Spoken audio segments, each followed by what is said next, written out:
Every Sunday, thousands of people gathered at Glory Divine Love Ministry. Some came for healing, some came for answers, some came because they simply wanted to hear Pastor Jack Julius preach. By 8 o'clock, the church auditorium was already full. The choir sang.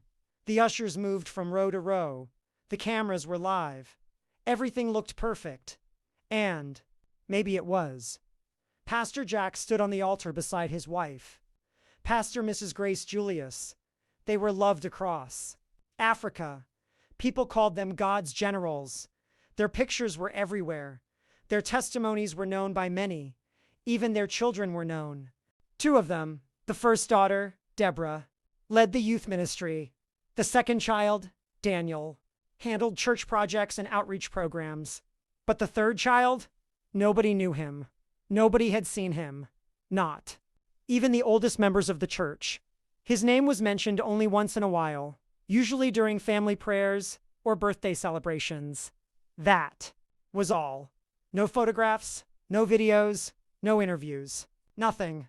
Over the years, people created their own stories. Maybe he's sick. No, I heard he lives abroad. My cousin works in the church office. She said nobody has ever seen him. Then why are they hiding him? Nobody had an answer. After service that Sunday, the whispers started again. A group of women stood under a mango tree near the church parking lot. I heard he's coming back. Who? The hidden son.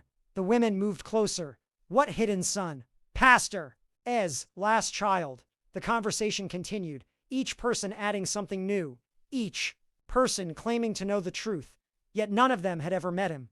Inside the church office, Pastor Jack sat quietly behind his desk. His wife entered with a tray of tea. You heard what happened outside? She asked. Pastor Jack smiled. The rumors? She nodded. They never stop. For a moment, neither of them spoke. Then Pastor Jack looked through the window.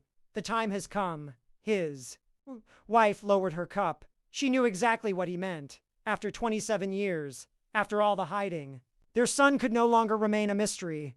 Have you spoken to him? She asked. Yes. And, Pastor. Jack smiled again. A different smile this time. He agreed. His wife blinked. He actually agreed? Yes.